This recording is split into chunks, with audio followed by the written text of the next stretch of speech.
नमस्कार दोस्तों, चलिए जानते हैं हरियाणा की 50 फटाफट बड़ी खबरों को सिर्फ 10 मिनट में। लेकिन उससे पहले यह वीडियो आप किस जगह से देख रहे हैं हमें कमेंट में जरूर बताएं। हरियाणा कैबिनेट की पहली बैठक में लाडो लक्ष्मी योजना के विस्तार का फैसला लिया गया। सरकार ने योजना का दायरा बढ़ाते हुए और ज्यादा पात्र महिलाओं को शामिल करने की घोषणा की है। अब महिलाओं को हर महीने 2100 रुपये की आर्थिक सहायता सीधे खाते में मिलेगी, जिससे घरेलू खर्च, बच्चों की पढ़ाई और स्वास्थ्य जरूरतों में राहत मिलेगी। हरियाणा सरकार ने नए साल से किसानों को बड़ी राहत देते हुए ट्रैक्टर खरीद पर 3 लाख रुपए तक की सब्सिडी देने की घोषणा की है। इसका उद्देश्य छोटे और मध्यम किसानों को आधुनिक कृषि यंत्र उपलब्ध कराना है। सरकार का मानना है कि इससे खेती की लागत घटेगी, उत्पादन बढ़ेगा और किसानों की आमदनी में सीधा इजाफा होगा। पानीपत गोरखपुर एक्सप्रेसवे परियोजना के लिए हरियाणा के 133 गांवों में भूमि अधिग्रहण की प्रक्रिया शुरू कर दी गई है। प्रशासन ने सर्वे और नोटिस जारी करने का काम तेज कर दिया है। इस एक्सप्रेसवे से प्रदेश में औद्योगिक विकास, बेहतर कनेक्टिविटी और रोजगार के नए अवसर पैदा होने की उम्मीद जताई जा रही है।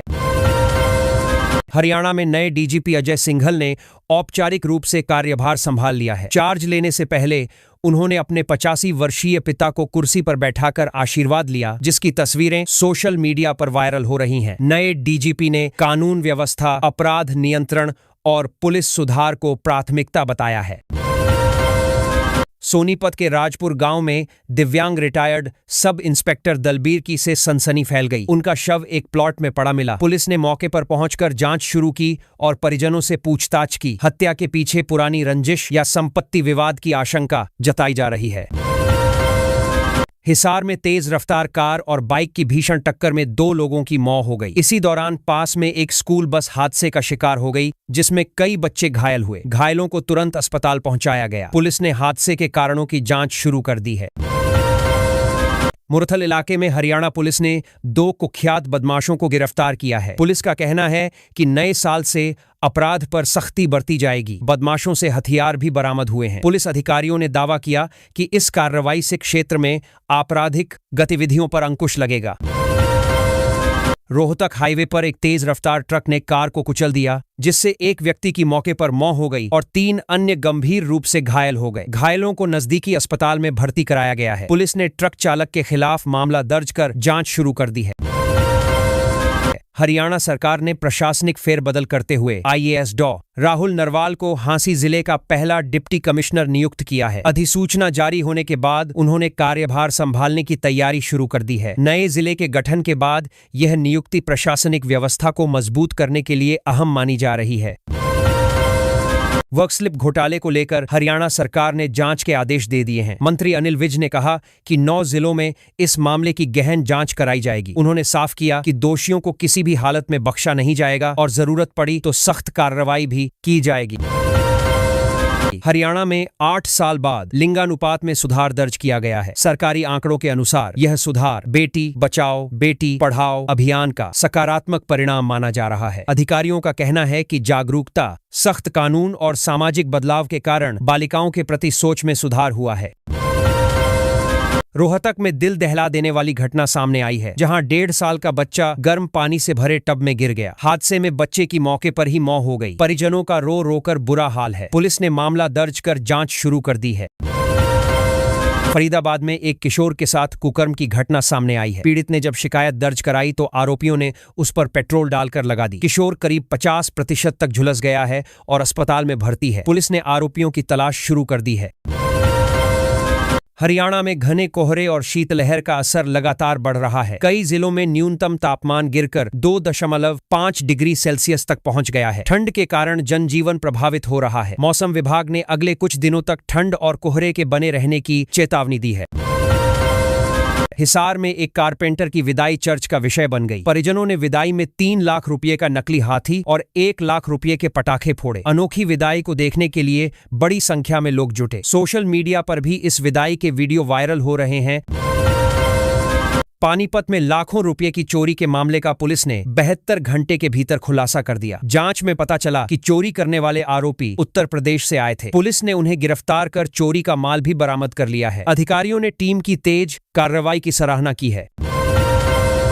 एनसीआर क्षेत्र में गुरुग्राम और नोएडा को पीछे छोड़ते हुए सोनीपत को टॉप शहर बताया गया है। रिपोर्ट के अनुसार बेहतर इंफ्रास्ट्रक्चर, नॉन डेंस पेसेंट है, औद्योगिक विकास और कनेक्टिविटी के कारण सोनीपत तेजी से उभर रहा है। रियल एस्टेट और रोजगार के मामले में भी शहर ने नई पहचान बनाई है।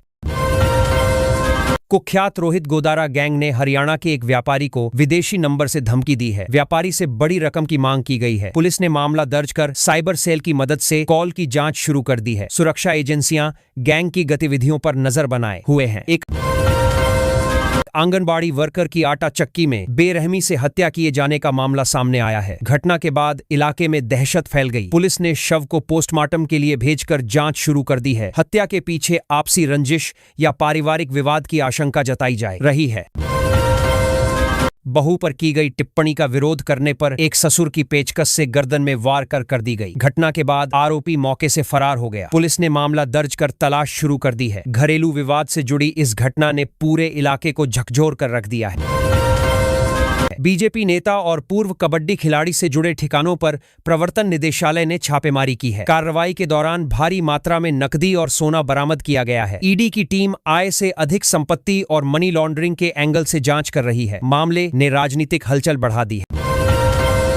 अंबाला में बाबा खाटू श्याम के दरबार को सजाने की तैयारियां शुरू हो गई हैं। कोलकाता से विशेष फूल मंगाए गए हैं, जिससे मंदिर परिसर को भव्य रूप दिया जा रहा है। श्रद्धालुओं की बढ़ती संख्या को देखते हुए प्रशासन ने सुरक्षा और व्यवस्थाओं को लेकर विशेष इंतजाम किए हैं।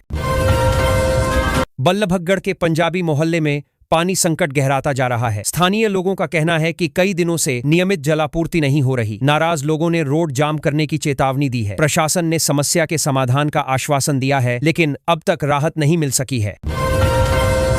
घने कोहरे के कारण हरियाणा में राष्ट्रीय राजमार्ग पर कई वाहन आपस में टकरा गए। हादसों में एक व्यक्ति की हो गई और 13 लोग घायल हुए हैं। घायलों को अस्पताल में भर्ती कराया गया है। पुलिस और प्रशासन ने वाहन चालकों को सावधानी बरतने की अपील की है। हरियाणा में 1 जनवरी 2026 से नई न्यूनतम मजदूरी दरें लागू कर दी गई हैं। सरकारी विभागों, बोर्ड, निगम और सार्वजनिक उपक्रमों में काम कर रहे डेली वेज, पार्ट टाइम और अस्थायी कर्मचारियों को सीधा लाभ मिलेगा। जिलों को 3 श्रेणियों में बांटकर वेज तय की गई है, जिससे मजदूरों की आय में बढ़ोतरी होगी।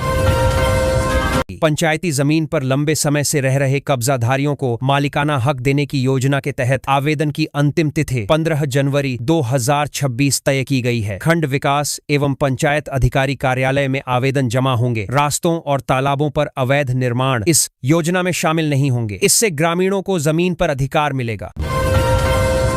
राज्य सरकार ने गरीब परिवारों को बेहतर राशन सुविधा देने के लिए 4000 नए राशन डिपो खोलने की योजना बनाई है। जनवरी 2026 के अंत तक अंत्योदय सरल पोर्टल पर आवेदन शुरू होने की संभावना है। कैबिनेट से मंजूरी मिल चुकी है, जिससे रोजगार के नए अवसर भी पैदा होंगे। शिक्षा विभाग ने ड्रॉप आउट बच्चों को दोबारा स्कूल से जोड़ने के लिए 1 से 9 जनवरी 2026 तक विशेष अभियान शुरू किया है। शिक्षक घर घर जाकर बच्चों और अभिभावकों से संपर्क करेंगे। इस पहल का उद्देश्य शिक्षा से वंचित बच्चों को मुख्य धारा में वापस लाना है। हरियाणा कैबिनेट की पहली बैठक में 2026 की विभिन्न कल्याणकारी योजनाओं पर चर्चा की गई। बैठक में पार्ट टाइम कर्मचारियों के हित, पेंशन योजनाओं को मजबूत करने और गरीब परिवारों को अतिरिक्त सब्सिडी देने के संकेत मिले। सरकार ने सामाजिक सुरक्षा योजनाओं को और प्रभावी बनाने पर जोर दिया। हरियाणा में नए साल की शुरुआत घने कोहरे और कड़ाके की ठंड के साथ हुई है। मौसम विभाग के अनुसार 5 जनवरी तक पंजाब, हरियाणा, चंडीगढ़ और दिल्ली में बहुत घना कोहरा छाया रहेगा। विजिबिलिटी कम रहने से सड़क और रेल यातायात प्रभावित हो सकता है। आज सुबह 11 बजे चंडीगढ़ में मुख्यमंत्री नायब सिंह सैनी की अध्यक्षता में हरियाणा कैबिनेट की पहली बैठक हुई। बैठक में वर्ष 2026 की प्रशासनिक प्राथमिकताओं, विकास कार्यों और नीतिगत फैसलों की रूपरेखा तय की गई। कई अहम प्रस्तावों पर विचार किया गया। आईपीएस अधिकारी अजय सिंघल ने आज से हरियाणा के नए पुलिस महानिदेशक का पदभार संभाल लिया है। वे अगले 2 वर्षों तक इस पद पर रहेंगे। कानून व्यवस्था सुधार, अपराध नियंत्रण और पुलिस सुधार उनकी प्रमुख प्राथमिकताओं में शामिल बताए जा रहे हैं। सेवानिवृत्त हो रहे डीजीपी ओपी सिंह ने रिटायरमेंट से पहले भावुक संदेश जारी किया। उन्होंने अपने कार्यकाल के अनुभव साझा किए और आने वाले समय में पुलिस के सामने मौजूद चुनौतियों का उल्लेख किया। उन्होंने नई टीम को बेहतर कार्य करने के लिए शुभकामनाएं भी दी। हरियाणा के सभी सरकारी और निजी स्कूलों में 1 जनवरी से 15 जनवरी 2026 तक शीतकालीन अवकाश घोषित किया गया है। ठंड और शीतलहर को देखते हुए यह फैसला लिया गया है। छात्रों और अभिभावकों को ठंड से राहत मिलने की उम्मीद है। रोहतक समेत कई जिलों में सुबह के समय घना कोहरा छाया रहा। दृश्यता कम होने के कारण वाहन चालकों को काफी परेशानी का सामना करना पड़ा। हालांकि मौसम विभाग का अनुमान है कि दोपहर के बाद धूप निकल सकती है, जिससे ठंड से थोड़ी राहत मिलेगी। मौसम विभाग ने 1 जनवरी को हरियाणा के कुछ हिस्सों में हल्की बारिश या बूंदाबांदी की संभावना जताई है। बारिश से तापमान में और गिरावट आ सकती है। किसानों को सलाह दी गई है कि वे मौसम को ध्यान में रखते हुए फसल की सुरक्षा करें। यमुनानगर में 1100 करोड़ रुपए की लागत से बने गुरु तेग बहादुर मेडिकल कॉलेज में नए साल से पढ़ाई शुरू हो गई है। इससे इलाके में मेडिकल शिक्षा और स्वास्थ्य सुविधाओं को बढ़ावा मिलेगा। स्थानीय छात्रों को पढ़ाई के लिए बाहर नहीं जाना पड़ेगा। हिसार में 1 जनवरी से 18 कॉलोनियों के ऑनलाइन सब डिवीजन को नियमित करने की प्रक्रिया शुरू हो गई है। इससे लोगों को प्रॉपर्टी से जुड़े दस्तावेज सही कराने में आसानी मिलेगी। नगर प्रशासन ने नागरिकों से ऑनलाइन आवेदन करने की अपील की है।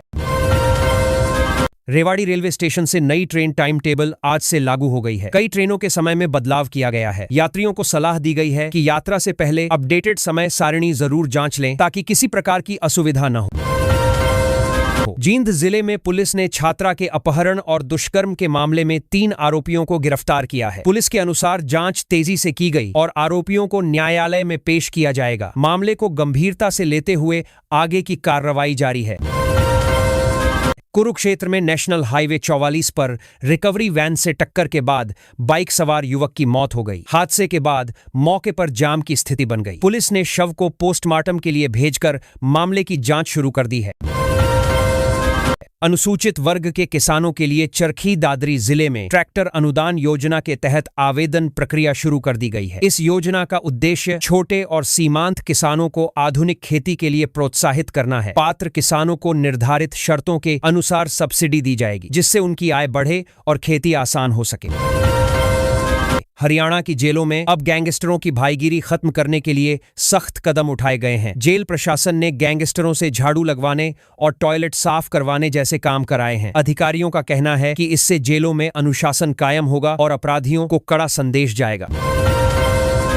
श्रम मंत्री अनिल विज ने विभाग में करीब 1500 करोड़ रुपए के घोटाले का खुलासा किया है। उन्होंने इस मामले की शिकायत मुख्यमंत्री नायब सैनी से की है। मंत्री का कहना है कि भ्रष्टाचार को किसी भी कीमत पर बर्दाश्त नहीं किया जाएगा और दोषियों के खिलाफ सख्त कार्रवाई की जाएगी।